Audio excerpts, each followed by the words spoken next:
Hello प्रिय विद्यार्थियों, नमस्ते। आज की इस वीडियो में हम अलंकारों के विषय में पढ़ेंगे। अलंकारों के विषय में पढ़ने से पहले हम काव्यशास्त्र के विषय में जानकारी प्राप्त करेंगे। काव्यशास्त्र किसे कहते हैं?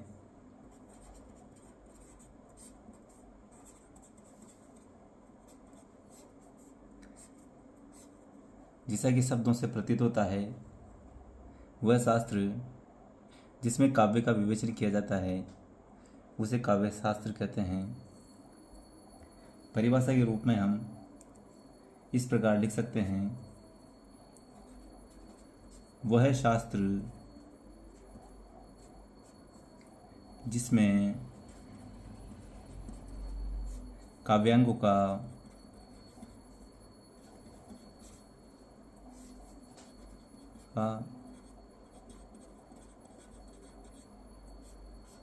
निरूपण किया जाता है।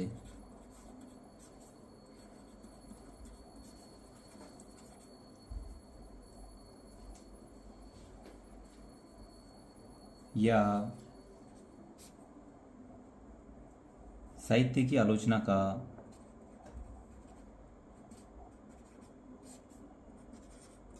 साहित्य की आलोचना का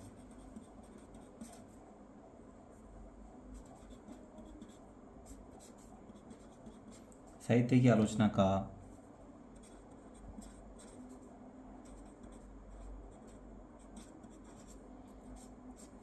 सैद्धांतिक स्वरूप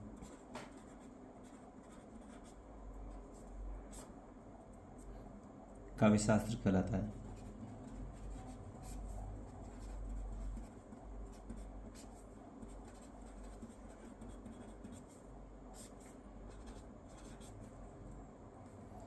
काव्यशास्त्र के अंदर हम काव्य के अंगों, काव्य संप्रदायों का अध्ययन करते हैं। काव्यशास्त्र की प्रथम रचना आचार्य भरत मुनि द्वारा कृत नाट्यशास्त्र मानी जाती है। इसे हम भारतीय काव्यशास्त्र की प्रथम रचना भी कहते हैं। भारतीय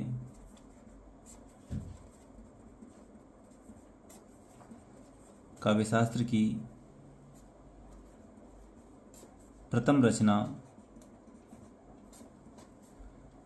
नाट्यशास्त्र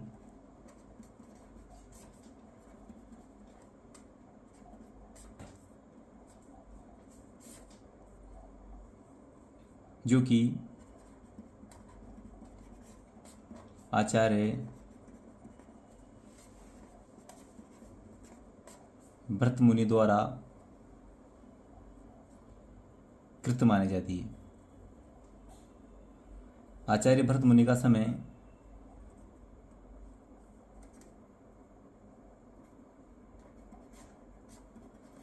ईसा की पहली शताब्दी माना जाता है। इसी प्रकार हम हिंदी भाषा के साहित्य की बात करते हैं। हिंदी साहित्य के अंतर्गत काव्यशास्त्र की प्रथम रचना कवि केशव द्वारा रचित कवि प्रिया मानी जाती है।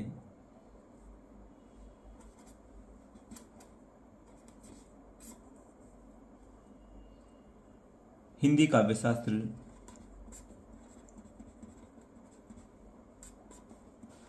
की प्रथम रचना कवि प्रिया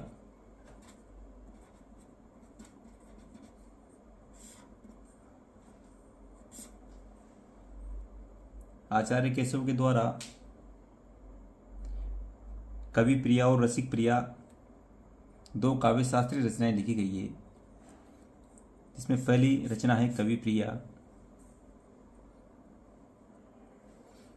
कवि प्रिया के लेखक रीतिकाल के प्रसिद्ध कवि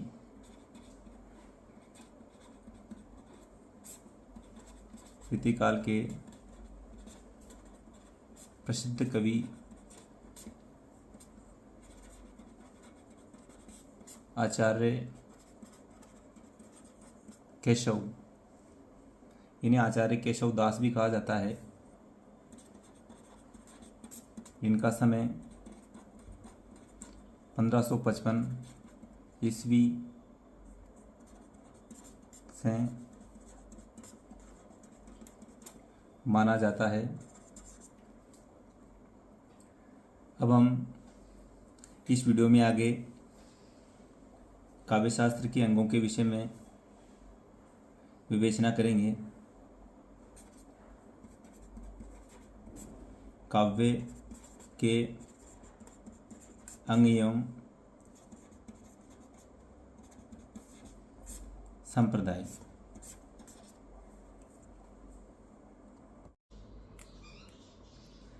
काव्य के 6 अंग या 6 संप्रदाय माने गए हैं।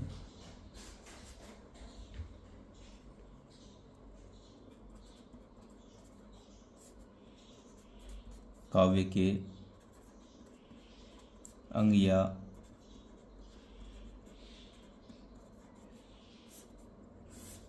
संप्रदाय कुल 6 माने गए हैं।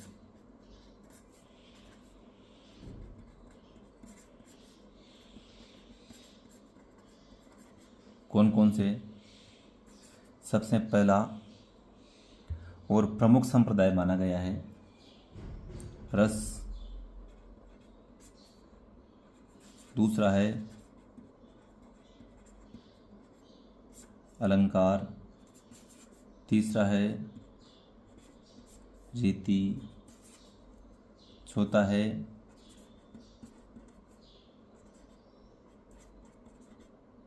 औचित्य। पांचवा है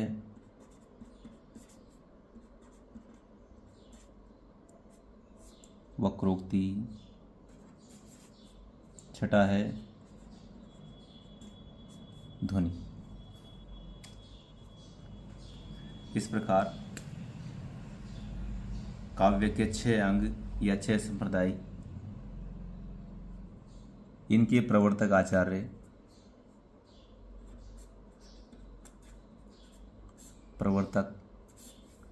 रस के प्रवर्तक आचार्य भरत मुनि माने जाते हैं। आचार्य भरत मुनि। अलंकार के आचार्य भामह।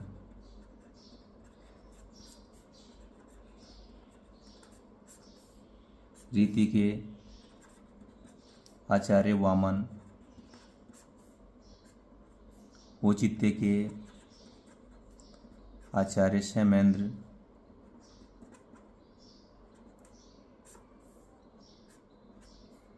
वक्रोक्ति के आचार्य कुंतक। ध्वनि के आचार्य आनंदवर्धन।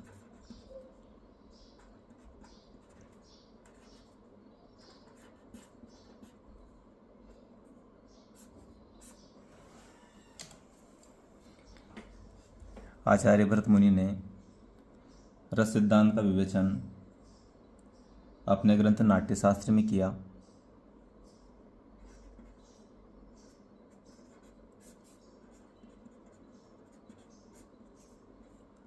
ऐसे ही आचार्य भामह ने अलंकारों का विवेचन अपने ग्रंथ काव्य अलंकार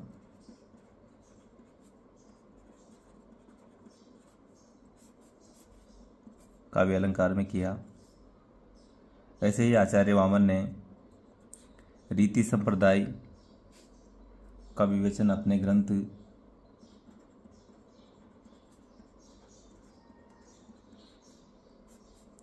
काव्य अलंकार सूत्रवर्ती में किया। इसी प्रकार आचार्य क्षेमेंद्र ने औचित्य संप्रदाय का विवेचन अपने ग्रंथ औचित्य विचार,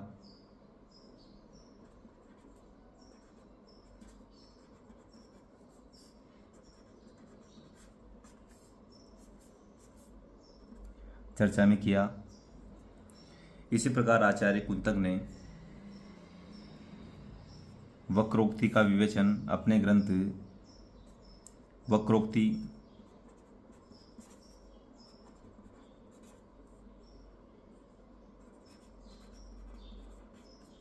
वक्रोक्ति जीवतम में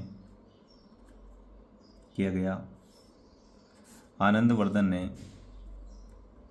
ध्वनि संप्रदाय का विवेचन अपनी पुस्तक, अपने ग्रंथ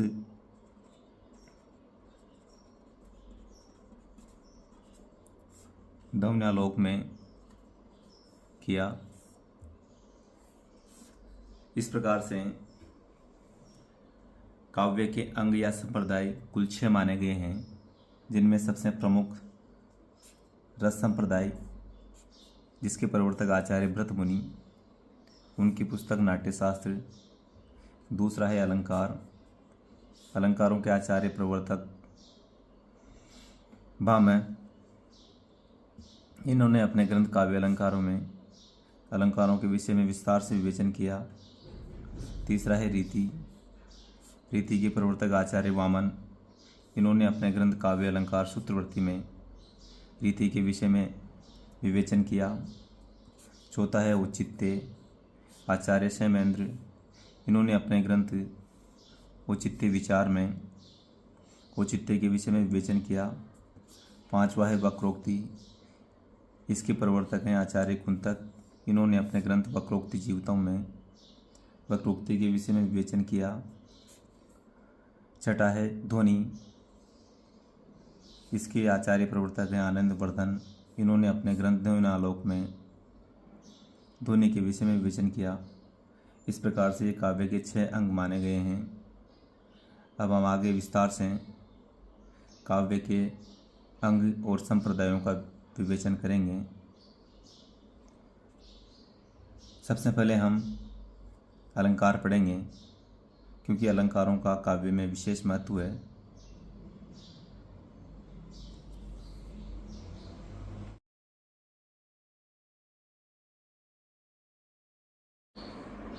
अलंकार,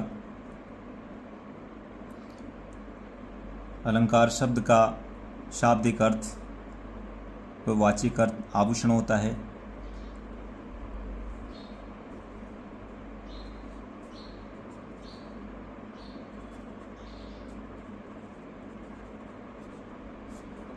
अलंकार शब्द का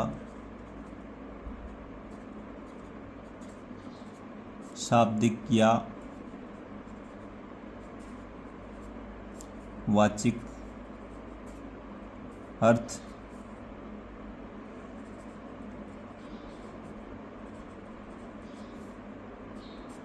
आभूषण होता है। अलंकार शब्द 2 शब्दों के योग से बना है।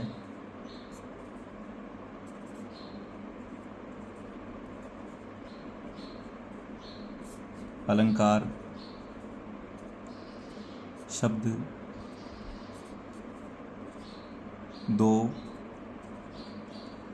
शब्दों के योग से बना है।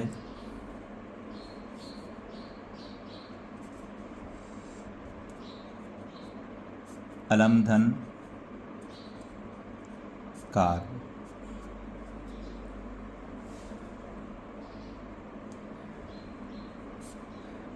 अलम शब्द का अर्थ होता है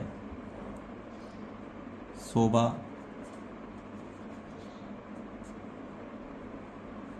कार शब्द का अर्थ होता है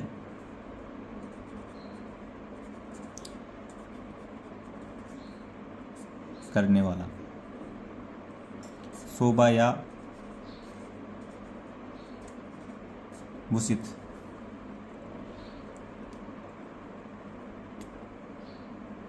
अर्थात अर्थात काव्य के अर्थ में, काव्य के अर्थात काव्य के अर्थ में अलंकार शब्द का अर्थ शोभा करने वाला या भूषित करने वाला होता है।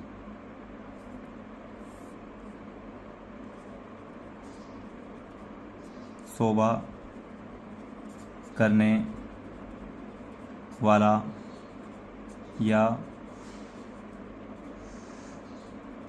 भूषित करने वाला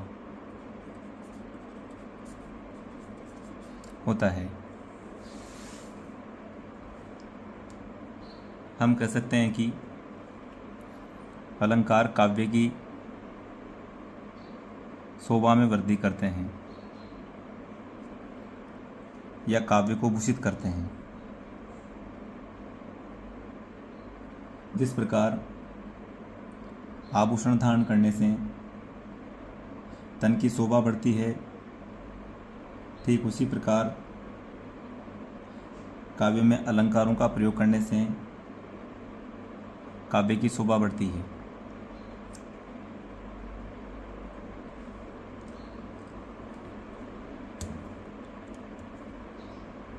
इसलिए हम कह सकते हैं काव्य की शोभा बढ़ाने वाले तत्व या कारक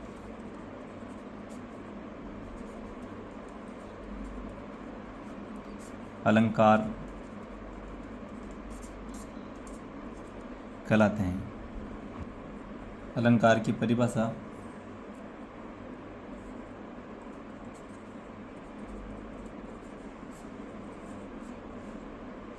काव्य की शोभा बढ़ाने वाले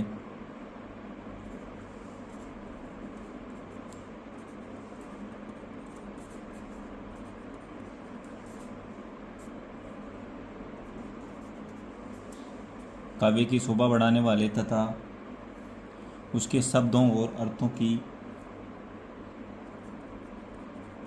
उसके शब्दों और अर्थों की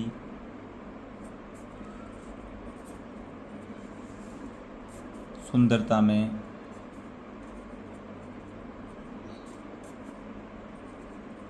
वृद्धि करके चमत्कार उत्पन्न करने वाले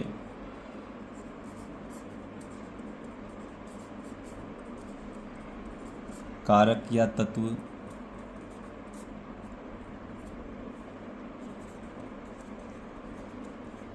अलंकार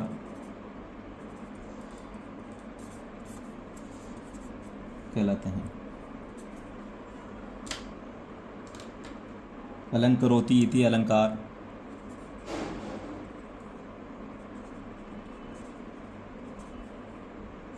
अलंकरोति इति अलंकार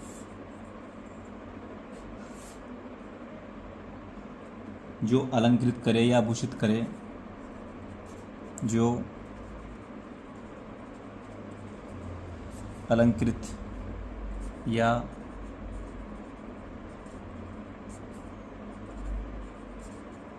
भूषित करे उसे ही अलंकार कहते हैं।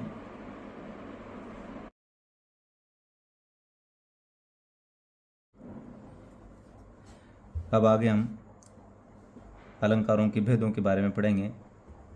अलंकारों के भेद, अलंकार के कितने प्रकार होते हैं, अलंकारों के भेद। सामान्यतः अलंकारों के दो भेद होते हैं, परंतु माध्यमिक शिक्षा बोर्ड बीएसआर द्वारा अलंकारों के 3 प्रकार माने गए हैं। कौन कौन से?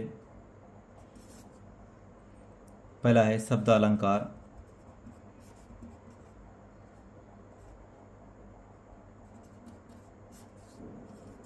दूसरा है अर्थ अलंकार,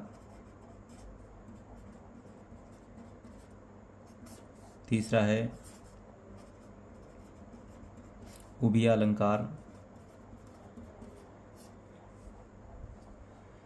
शब्द अलंकार किसे कहते हैं? काव्य में जहाँ चमत्कार शब्द पर निर्भर हो वहाँ शब्द अलंकार। अर्थ अलंकार, काव्य में जहाँ चमत्कार अर्थ पर निर्भर हो वहाँ अर्थ अलंकार। उभय अलंकार, काव्य में जहाँ चमत्कार शब्द और अर्थ दोनों पर निर्भर हो वहाँ उभय अलंकार। परिभाषा लिख लेते हैं हम। शब्द अलंकार, जहाँ चमत्कार, जहाँ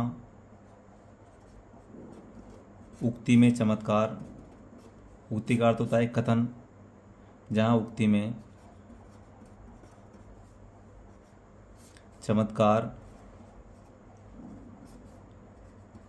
शब्द पर निर्भर हो वहाँ शब्द अलंकार होता है। अर्थ अलंकार, काव्य में जहाँ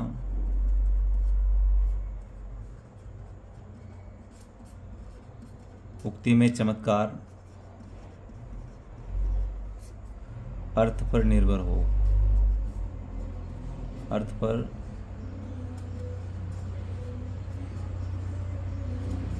निर्भर हो वहाँ अर्थ अलंकार। उभय अलंकार,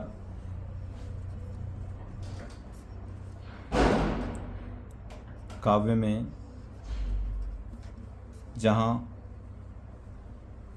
या उक्ति में जहाँ चमत्कार शब्द और अर्थ पर निर्भर हो वहाँ उभय अलंकार होता है। इस प्रकार अलंकारों के 3 भेद हैं: शब्द अलंकार, अर्थ अलंकार, उभय अलंकार। एक अन्य भेद और है अलंकारों का, पाश्चात्य अलंकार।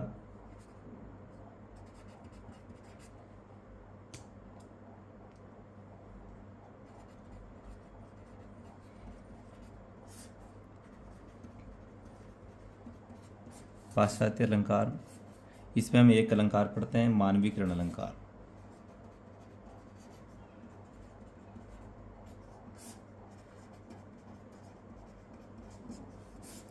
आधुनिक काव्य में मानवीकरण अलंकार महत्वपूर्ण अलंकार है। आइए अब हम अलंकारों के भेदों को विस्तार से पढ़ेंगे।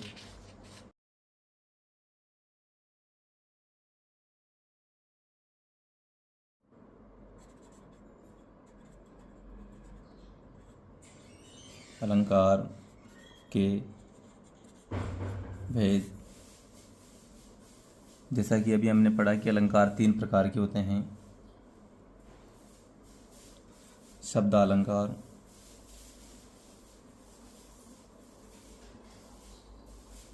दूसरा है अर्थ अलंकार,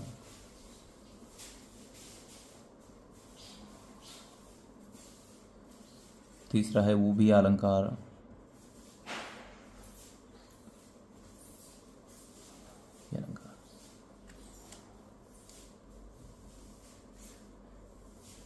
शब्द अलंकार। शब्द अलंकारों में हम अनुप्रास,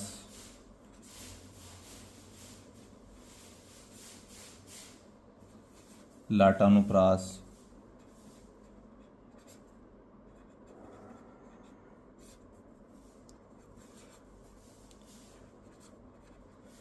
पुनः युक्ति, काश,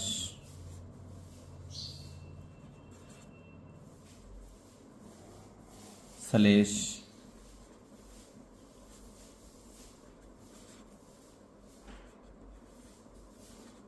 यमक,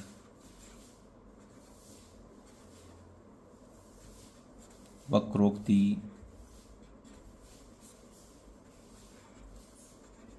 विवक्षा आदि अलंकार पढ़ते हैं। इनमें से वक्रोक्ति और सलेश ये वो भी अलंकार की श्रेणी में आते हैं, क्योंकि इनमें चमत्कार शब्द और अर्थ दोनों पर निर्भर होता है। इस प्रकार वो भी अलंकार जैसे सलेश,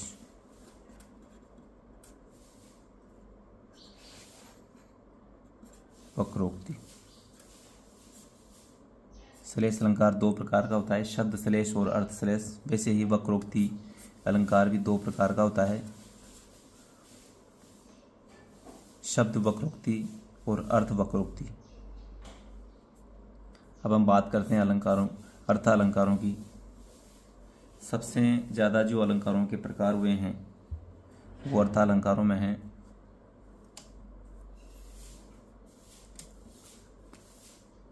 अर्थ अलंकारों में सबसे प्रमुख अलंकार उपमा,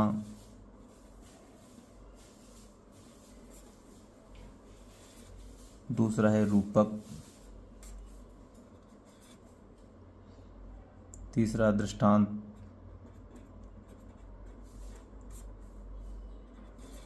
चौथा उदाहरण, पांचवा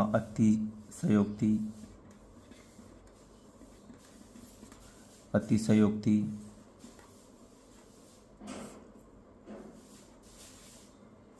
संदेह,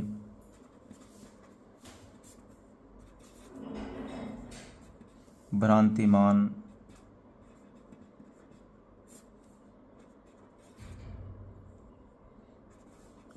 अनियोक्ति,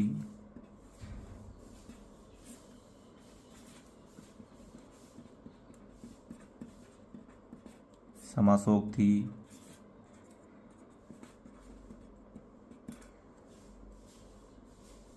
विशेषोक्ति,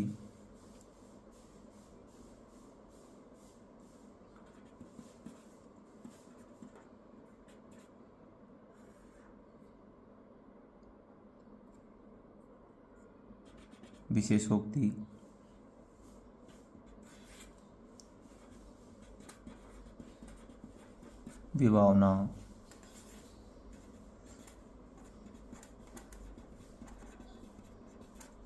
विरोधाभास,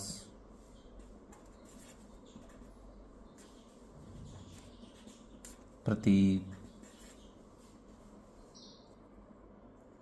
व्यतिरेक,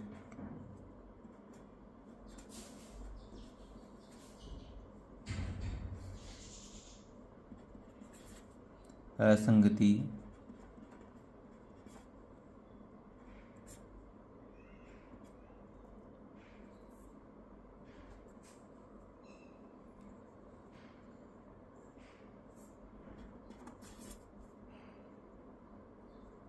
ब्याज स्तुति,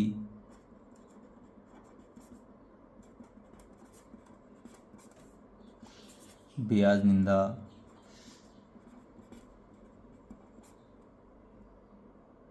अर्थांतर न्यास,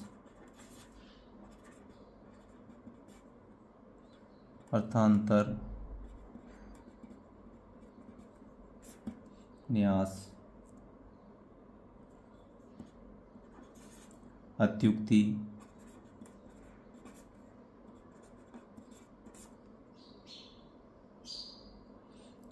और भी अर्थालंकारों में अनेक प्रकार हैं। इस प्रकार से हम अलंकारों के भेदों की बात करें तो शब्द अलंकारों में अनुप्रास अलंकार, लाटानुप्रास, पुनरुक्ति प्रकाश, सलेश, यमक, वक्रोक्ति, विवक्षा। उसी प्रकार अर्थ अलंकारों में उपमा, रूपक, दृष्टांत, उदाहरण, अतिशयोक्ति, संदेह, भ्रांतिमान, अन्योक्ति, समासोक्ति, विशेषोक्ति, विभावना, विरोधाभास, प्रतीप, व्यतिरेक, असंगति, ब्याज स्तुति, ब्याज निंदा, अर्थांतर, न्यास, अत्युक्ति। उभय अलंकारों में श्लेष, वक्रोक्ति आदि अलंकार पढ़ते हैं। अब हम विस्तार से अलंकारों के भेदों को एक एक करके पढ़ेंगे। सबसे पहले हम अनुप्रास अलंकार पढ़ेंगे। अनुप्रास अलंकार किसे कहते हैं, अनुप्रास अलंकार के कितने भेद और कौन कौन से भेद होते हैं। अनुप्रास अलंकार को हम परिभाषा और उदाहरणों के माध्यम से समझने का प्रयास करेंगे।